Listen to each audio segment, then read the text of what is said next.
निर्वाचन पूर्व गोटे रूप निर्वाचन सरीगला आउ गोटे रूप बाहरी जाऊँगी बीजेडी बीजेपी बीजेडी बीजेपी एक एम के अलग नहांती भुवनेश्वर संसदीय क्षेत्र में एथर निश्चित परिवर्तन बड़े इतिहास रचा भुवनेश्वर लोकसभा आसन पर होगाक जाऊँगी त्रिमुख लड़ई भुवनेश्वर कांग्रेस जिद रही नवागत युव चेहरा यासीन नवाज रही बेले बीजेपी से पुणी थे रही अपराजिता और मनमोहन राउतराय बीजेडी रही तेज कि भाव ओडिशा एवं भुवनेश्वर कथा जब आलोचना करवा कि भाव बड़ विजय हम और ये महालड़ई जी महामुकाबले सामिल होती आम सहित आलोचना करवा किपर ये महालड़ई को आसुँच विभिन्न समय देखि दुई प्रमुख दल रही कांग्रेस को पछरे पकई ना यासीन नवाज विभिन्न प्रसंग को लेकिन आंदोलन को ओह्लाई लाठीमाड़ खाई संघर्ष कर देखा एमपी टिकेट ना घोषणा करें केते संघर्षपूर्ण हम महालड़ई।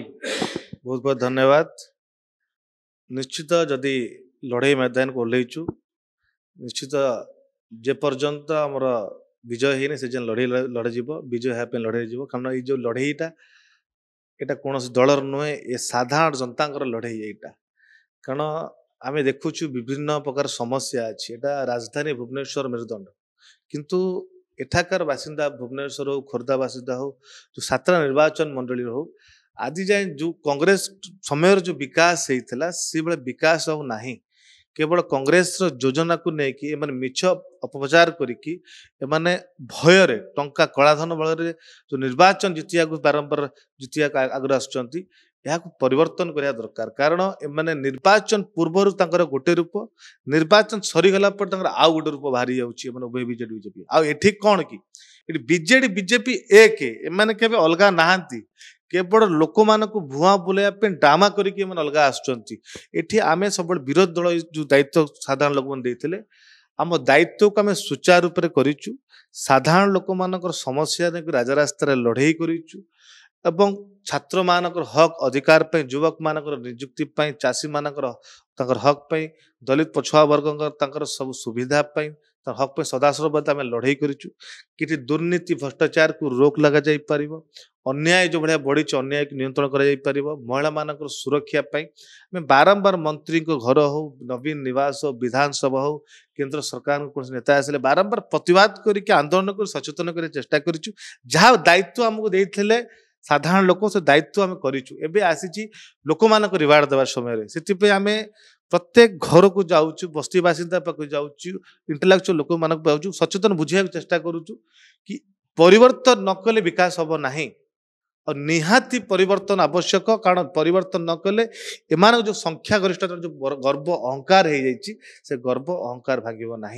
मु गोटे कथा समस्त अनुरोध करी इटी बीजेडी बीजेपी एक केवल कलाधन को लेकिन निज टंका बल शासक शासन व्यवस्था शक्ति बल एम लोक मान ड्रामा कर भुआ बुलाऊं निर लोक मान मिछ कही भविष्य अंधार कर लगी गोटेपटे आईएएस अच्छा गोटेपटे पायलट अच्छा गोटेपटे नवागत चेहरा किपर ये लड़ई मुकाबला करेंगे भाई देखु दुई जन चाकरी करते चाकरी छाड़ी लुटिया को आसले एसी घर बसिक मैंने राजनीति करने चाहते एसी घर बसिक आसी एसी घर बस लोक मान दुख बुझा चाहते एसी घर बस दुख बुझा जाए ना रास्ता को लोक मान पछक पाखक जावाक पड़ो लोक मान जो चाहते हक अधिकार तुमको देवाक पड़ो एटी अनेक समस्या एटी आपण देखिए जो बीजेडी शासन को मान सुजोग देते दीर्घ मान 20 वर्ष सुजोग देले किंतु से लोक मानकर से भाया जो दायित्व था दायित्व ठीक भाव करें ना जहाँ कार्य था भूलीगले करें ना लोक बीजेडी मुह फेर बीजेपी अपराधी षड़ंगी सुजोग देले कारण एक्सपीरियंस थिला एवं किछि करि परियो बोली किंतु आज एजाए से खोर्धा जिलार भुवनेश्वर किसी कले ना युवक मान को नियुक्ति दे पारे ना नियुक्त व्यवस्था करें ना आईन श्रृंखला परिस्थिति को ठीक नियंत्रण करें ना जो भली भाव जो मौलिक समस्या सुधारी पारे ना शिक्षार व्यवस्थार मान बढ़े पारे ना एक उत्कल यूनिवर्सिटी ये विभिन्न सरकारी अनुष्ठान मानक मान बढ़ा शिक्षार मान बढ़ भविष्य पिला गठन कर पाठ पढ़ा सुविधा पाइबे चिंता कले ना तो ନିଶ୍ଚିତ ଲୋକମାନ ତାକୁ ଖୋଜିଲେ ଯେତେବେଳେ ତାକୁ ପାଇଲେ ନାହିଁ କି ବାରମ୍ବାର ବିରୋଧର ସାମ୍ନା କଲେ ଅପ୍ରତି ଷଡ଼ଙ୍ଗୀ। ନିଶ୍ଚିତ ବିଜେଡିକୁ ସୁଯୋଗ ଦେଇଛନ୍ତି, ବିଜେପି ସୁଯୋଗ ଦେଇଛନ୍ତି।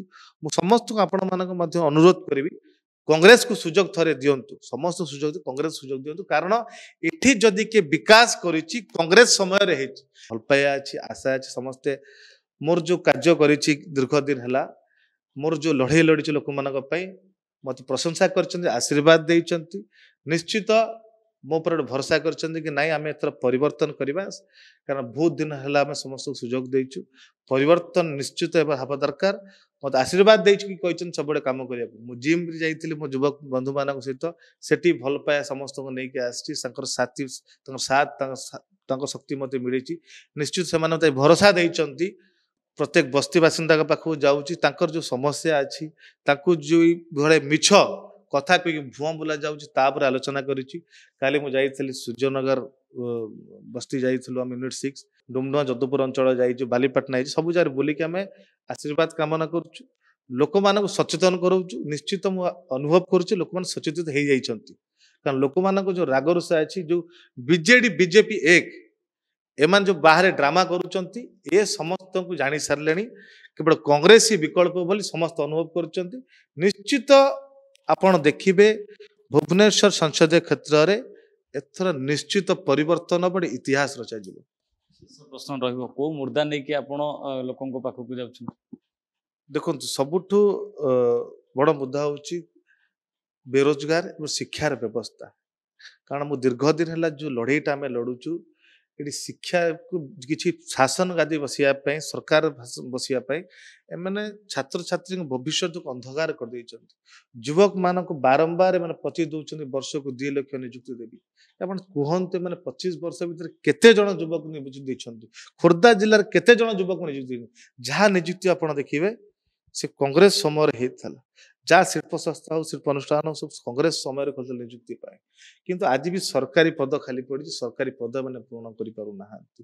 ଆମ ଅଞ୍ଚଳ ଯୁବକ ମାନେ ବାହାର ଦାଦନ ଖଟୁଛନ୍ତି, ବାହାର ଯାଇ କାମ ନିର୍ଭର କରୁଛନ୍ତି, କିଏ ବାଙ୍ଗାଲୋର ହଉ, ଦିଲ୍ଲୀ ହଉ, କଲକାତା ହଉ, ହାଇଦ୍ରାବାଦ କରୁଛନ୍ତି। କିନ୍ତୁ ଏଠି ଏମାନଙ୍କୁ ନିଯୁକ୍ତି ମିଳୁନି, ଚାକିରି ମିଳିବାରୁ ବଞ୍ଚିତ ହଉଛନ୍ତି।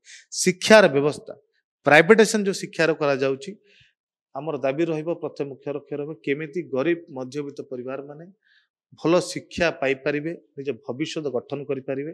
ପ୍ରତ୍ୟେକ ପ୍ରାଇଭେଟ ସ୍କୁଲ କଲେଜରେ କେମିତି 30% ପିଲାମାନେ ମାଗଣା ଶିକ୍ଷା ପାଇପାରିବେ ଏବଂ ସରକାରୀ ସ୍କୁଲ କଲେଜର ମାନ୍ୟତା ବଢେଇବା, ଯେମିତି ଏମାନଙ୍କର ଏଜୁକେସନ ସେକ୍ଟରକୁ ଷ୍ଟ୍ରଙ୍ଗ କରିପାରିବେ। ଏବଂ ଏଠି ଯୋଉ ସମସ୍ୟା ଅଛି, ରେଲୱେ ମାନେ ବିଶ୍ୱସ୍ତ ରେଲୱେ ଷ୍ଟେସନ କରିବା କଥା କହିଲେ, କିନ୍ତୁ ଏଯାଏଁ ରେଲୱେ ଷ୍ଟେସନ ହେଇପାରିଲାନି। ସେ ସିଙ୍ଗାପୁର କମ୍ପାନୀ ଆସିଲା, କୁଆଡେ ପଳେଇଲା। ଏବଂ ଏଠି ସବୁଠୁ ବଡ ଆଇନ ଶୃଙ୍ଖଳା ପରିସ୍ଥିତି, ଆଇନ ଶୃଙ୍ଖଳା ପରିସ୍ଥିତି ବିପର୍ଯ୍ୟସ୍ତ। ମହିଳା ମାନେ ସୁରକ୍ଷିତ ନାହାନ୍ତି।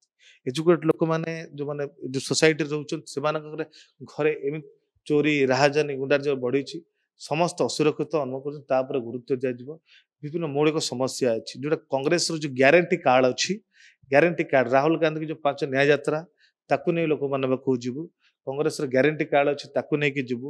ଯୋଉ ଗ୍ୟାରେଣ୍ଟି ଅନ୍ୟ କୌଣସି ଦଳ କରିପାରିବେନି। 500 ଟଙ୍କା ଗ୍ୟାସ୍ ଏମାନେ ଆଜି ପର୍ଯ୍ୟନ୍ତ ଦେଇପାରିବେନି। କଂଗ୍ରେସ ବାରମ୍ବାର ଦେଇକି ଆସୁଛି, କିନ୍ତୁ ଏମାନେ ବିଜେଡି ବିଜେପି କରିପାରିବେ ନାହିଁ କି ଦେଇପାରିବେ ନାହିଁ। 25 ଲକ୍ଷ ଟଙ୍କା ମଧ୍ୟ ସ୍ୱାସ୍ଥ୍ୟ ସେବା ଏ କେବେ ଦେଇପାରିବେ ନାହିଁ। 200 ୟୁନିଟ୍ ବିଜୁଳି ଏ କେବେ ଦେଇପାରିବେ ନାହିଁ। ଏସବୁ ଗ୍ୟାରେଣ୍ଟି ନେଇକି ନିଶ୍ଚିତ ଲୋକମାନଙ୍କ ପାଖକୁ ଯିବୁ ଏବଂ ନିଜର ଯୋଉ କାମ ଅଛି, କାର୍ଯ୍ୟ ଅଛି, ଆମେ କରିକି ଦେଖେଇଛୁ। ଆଗାମୀ ଦିନରେ ଯଦି ସାଧାରଣ ଲୋକଙ୍କୁ ସୁଯୋଗ ଦେଲେ ପ୍ରତ୍ୟେକ କ୍ଷେତ୍ରରେ ଆମେ ଲୋକଙ୍କ ସହିତ ରହିବୁ। ଏଠି ଯୋଉ ଦୁର୍ନୀତି ହଉଛି, ଭ୍ରଷ୍ଟାଚାର ହଉଛି, ଟଙ୍କା ସାଧାରଣ ଲୋକଙ୍କ ଯୋଉ ଟଙ୍କାକୁ ହରିଲୁଟ ହଉଛି, ଟଙ୍କାଟେ ବି ହରିଲୁଟ କରିବାକୁ ଦିଆଯିବନି। ଦୁର୍ନୀତିକୁ ପୁରା ଜିରୋ କରାଯିବ ଏ ଭୁବନେଶ୍ୱର ଖୋର୍ଦ୍ଧା ଜିଲ୍ଲାରେ। ଦେଖୁଥିଲେ ଯେଉଁଭଳି ଭାବେ ପାର୍କ ଏବଂ ଚାକିରିରେ ଅଭିନୟ କରିବାକୁ ଯେଉଁ ଚିନ୍ତାଧାରା ରହିଛି, ସେ ଅଭିନୟ ସେ କରିବେ ନାହିଁ, କେବଳ କାମରେ କରି ଦେଖାଇବେ। ଏବଂ ଯେଉଁ କଂଗ୍ରେସର ଗ୍ୟାରେଣ୍ଟି ରହିଛି ଏବଂ ଏଜୁକେସନ, ଶିକ୍ଷା, ସ୍ୱାସ୍ଥ୍ୟ ଏବଂ ଯେଉଁ ଲୋକଙ୍କ ବେକାରୀ ସମସ୍ୟା ରହିଛି, ତା ଉପରେ ଯେଉଁଭଳି ଭାବେ ଆନ୍ଦୋଳନ କରୁଥିଲେ, ସ୍ୱର ଉଠାଉଥିଲେ, ତାର କିପରି ଭାବେ ପରିବର୍ତ୍ତନ ଆସିବ ସେ ଉପରେ ଫୋକସ୍ ରଖିଛନ୍ତି। ଏବଂ ଘରକୁ ଘର ବୁଲିବେ, ନିର୍ବାଚନ ପାଇଁ ଯେଉଁ ପ୍ରସଙ୍ଗ ରହିଛି ତାହା ମଧ୍ୟ ସେ ଜଣାଇବେ। କେଉଁଭଳି ଭାବେ ଉଭୟ ସରକାର ଯେଉଁଭଳି ଭାବେ ଏଠି ଚଲେଇଛନ୍ତି, ରାଜନୀତି ଏକଛତ୍ରବାଦ ଚଲେଇଛନ୍ତି, ସେ ଏକଛତ୍ରବାଦର ସାନ୍ ଘଟିବ ଏବଂ ନୂଆ ସରକାର ଗଠନ କରିବା ପାଇଁ ଯଦି କଂଗ୍ରେସକୁ ସୁଯୋଗ ମିଳେ, ତେବେ 500 ଟଙ୍କାରେ ଗ୍ୟାସ୍ ମଧ୍ୟ ଦିଆଯିବ ବୋଲି ସେ ନିଜର ମତ ରଖିଛନ୍ତି। ଭୁବନେଶ୍ୱର କ୍ୟାମେରା ପର୍ସନ ଗୁଡୁଙ୍କ ସହ ପ୍ରିୟକାନ୍ତ ସାହୁ।